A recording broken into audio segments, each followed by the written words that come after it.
महाराष्ट्र राज्य ग्रामीण जीवनोन्नती अभियान उमेद अंतर्गत महिला बचत गटांनी उत्पादित केलेल्या वस्तूंच्या विक्रीसाठी 1 ते 5 मार्च दरम्यान सोलापूर येथे रुक्मिणी महोत्सवाचे आयोजन करण्यात आले आहे। महिला स्वयंसहायता समूहांच्या सामाजिक व आर्थिक सबलीकरणासाठी उमेद अभियानामार्फत विविध उपक्रम राबवण्यात येतात। त्याचाच भाग म्हणून जिल्हा मुख्यालयी मिनी सरस प्रदर्शन भरवले जात असून यंदा 75 स्थानिक व 5 इतर जिल्ह्यातील स्टॉल्स सहभागी होणार आहेत। ग्रामीण भागातील महिलांना बाजारपेठ उपलब्ध करून देणे आणि त्यांच्या कौशल्याला व्यासपीठ देणे हा या महत्त्वाचा मुख्य उद्देश आहे।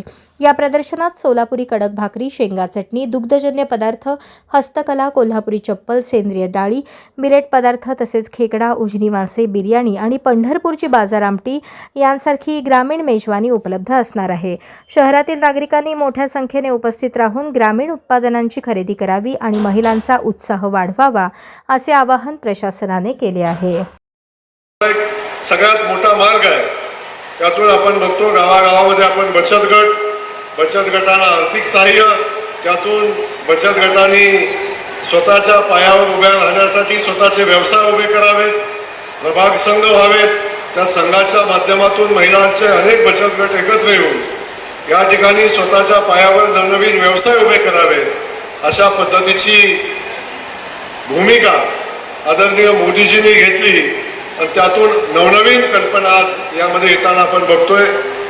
आज या ठिकाणी जिल्ह्यामध्ये काम करत असताना जवळजवळ 460 प्रभाग संघ काम करतात ना। किती प्रभाग संघ किती काम करतात आपण?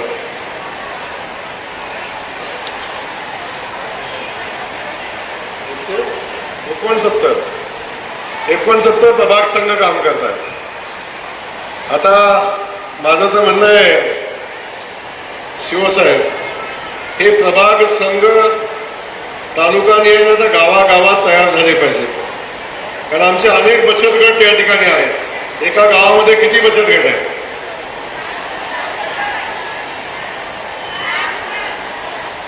8, 60, 70 एका गावात 70 बचत गट आहेत। जेव्हा एवढे मोठे बचत गट आहेत तेव्हा प्रभाग संघ सुद्धा गावागावात तयार झाला पाहिजे अशा पद्धतीची भूमिका घेऊन आपल्याला काम करायला लागेल। आता आपण बघतोय अनेक महिला आता खाद्यपदार्थाच्या पुढे जाऊन वेगवेगळे व्यवसाय आता करायला लागल्या, स्वतःच्या पायावर उभं राहण्याचा मार्ग शोधायला लागल्या। आपण बघितलं, मी परवा सातारला आमच्या मिनी सरसचा जो आपला महोत्सव झाला त्यामध्ये काही प्रभाग संघांना आम्ही ट्रॅक्टरचं वाटप केलं आणि त्यामध्ये आमची भगिनी स्वतः ट्रॅक्टर चालवायला बसली होती।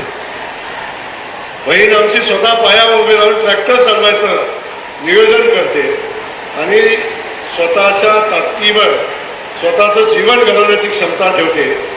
अगदी आपण बघितलं असेल ग्रामीण भागामध्ये दूध व्यवसाय असेल, आता त्याही व्यवसायाला बळ देत असताना आपल्या घरात दूध डेअरी चालतेच, आपल्या घरात आहेत, परंतु आमची स्वतःची दूध बँक तयार झाली पाहिजे। म्हणून आपण बघतो त्याही ठिकाणी दूध व्यवसाय करणाऱ्या महिला अनेकांचं म्हणणं असतं आम्ही काय शेळ्या मेंढ्याचा व्यवसाय करावा का?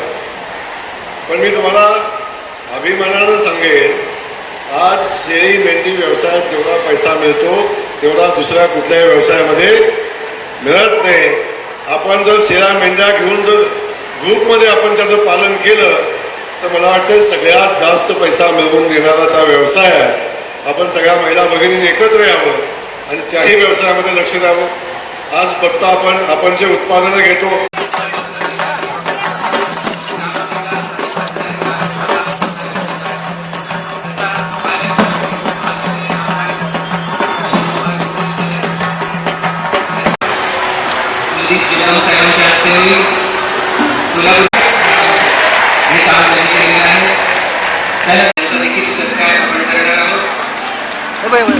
अरे